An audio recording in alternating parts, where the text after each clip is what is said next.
The descent. The jungle was a mouth.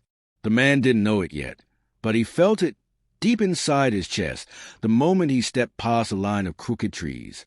It was in the way the air pressed against him, in the way the fog curled around his boots, in the way the silence grew sharp as knives. He had been warned. The villagers had told him in whispers, "No one enters a jungle at night. The ones who do are never seen again." Their faces carried the kind of fear that was older than stories, a fear passed down like inheritance. He laughed when they warned him. He wasn't laughing now. The night sky above was thin, the moon a scar behind restless clouds.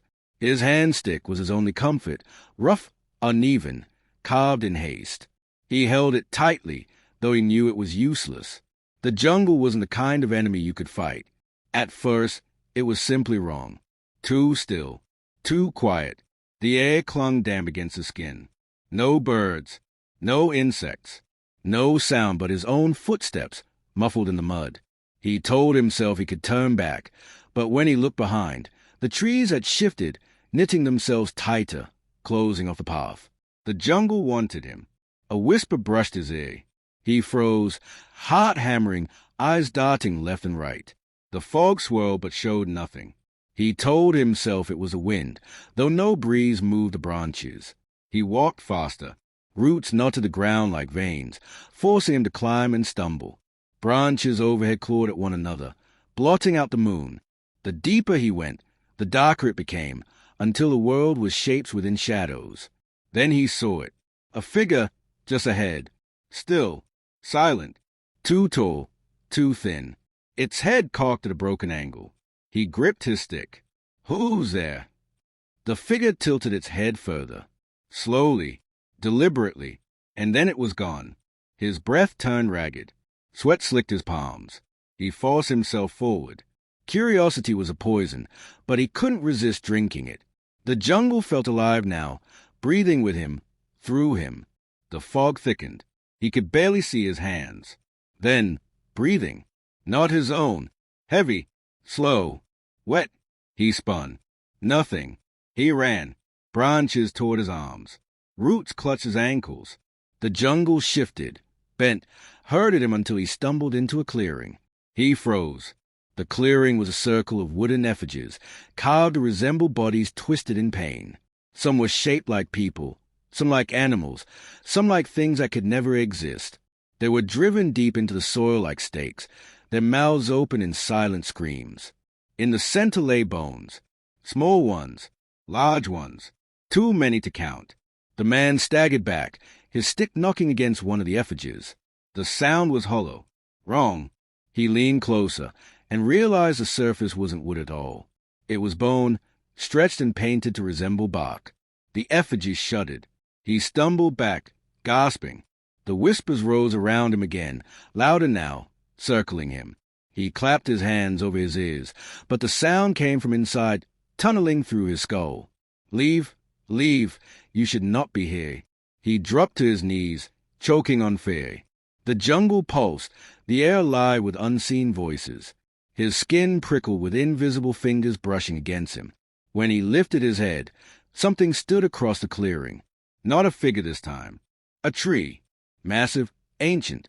Its trunk bulged with shapes, faces. Dozens, maybe hundreds, mouths frozen open, eyes wide with agony. The man's stomach turned. The whispers grew louder, pouring from those carved mouths, as though the tree itself was speaking. He staggered forward, unable to stop himself. His legs obeyed a will that wasn't his own. He reached out, hand trembling, until his fingers brushed the bark. It was warm. The mouths opened wider. A chorus of screams erupted, shattering the silence, forcing him backward in terror. His stick dropped to the ground. His body shook violently, his heart hammering, but still he couldn't look away. The jungle had shown him its face, and it was only the beginning. The man staggered from the clearing, lungs burning. It was still ringing with the screams of the tree. He snatched up his stick again, clutching it so tightly the wood dug splinters into his palm. He wanted to run, but the jungle had no pause now. Every way forward was only deeper. Every step backward led him nowhere. He walked, not because he chose to, but because the jungle urged him on. The whispers shifted from warnings to commands, low voices threading through the fog. Deeper, deeper, find what waits. The air thickened. His chest heaved as if breathing underwater. Each tree seemed closer, their trunks bent toward him like eavesdroppers. Their bark bulged with shapes that looked more and more like faces. Some cried, some grinned, some bared teeth. He struck one with his stick. The wood cracked against bark, but the trees shuddered, and a deep groan echoed through the ground. He stumbled back, bile in his throat. This jungle was not made of trees. It was made of bodies. He hurried forward. His boot sank ankle-deep in mud that pulsed, as though veins rubbed beneath it. When he pulled his leg free, something long and pale writhed back into the muck. Worms! All fingers! He broke into a run. Branches whipped his face. Vines snared his arms. The mist glowed faintly now, greenish, as a rotting light leaked from the ground. His breath came ragged, but he could not stop. Behind him, footsteps multiplied, soft at first, then heavier, then pounding. He spun, raising his stick. They stood at the edge of the fog. Figures, dozens of them, human ones, perhaps. Their bodies bent and stretched wrong, arms too long, spines bowed, faces pulled into monstrous masks. Their eyes glowed dim, as if a coal burned faintly inside each skull. The man backed away. "Stay back," he croaked, his voice thin and useless. One stepped forward. Its head tilted. Its jaw dropped, splitting wider and wider until the skin tore. No sound came, only a gush of mist. Another stepped forward. Then another. He swung his stick, screaming, and struck the first. The wood splintered against its skull. The figure collapsed, and then rose again, its head knitting back together like wet clay. The man bolted. His heart hammered so violently he thought it might burst. The figures gave chase, moving in jerks and spasms, their limbs bending at impossible angles. The jungle guided him. It always guided. Roots parted for his steps, vines coiled to drive him onward. He burst into another clearing and fell to his knees.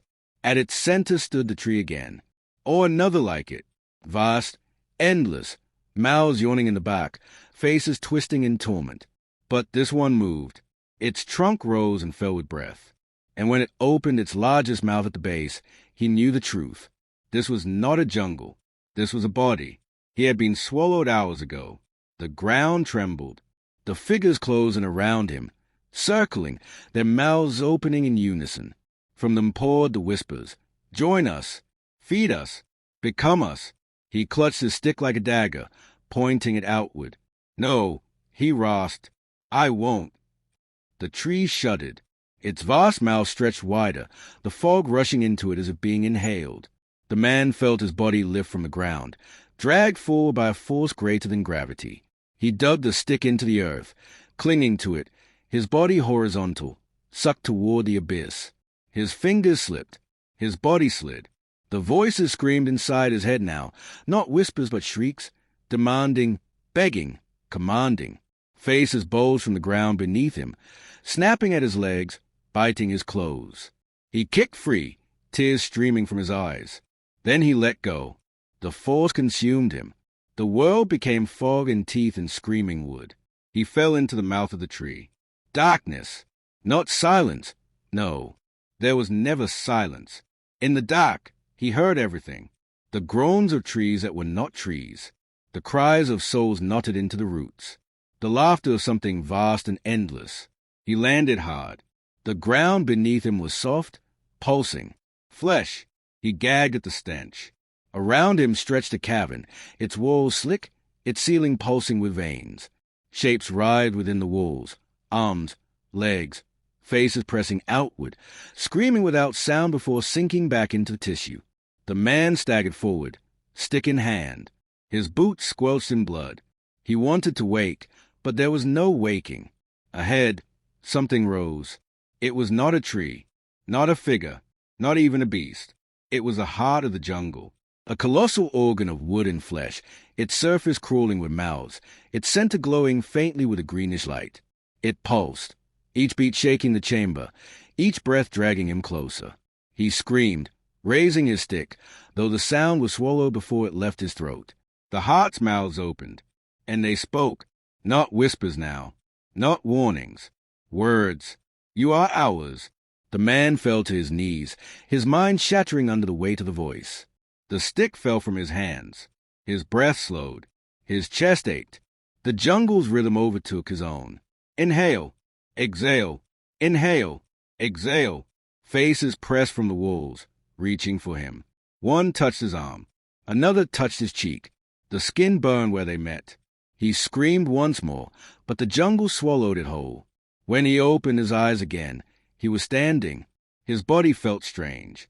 His arms too long. His back bent. His jaw unhinged. The jungle was quiet again. Another figure had joined the circle. And the jungle waited, patient, eternal, for the next fool who would step inside.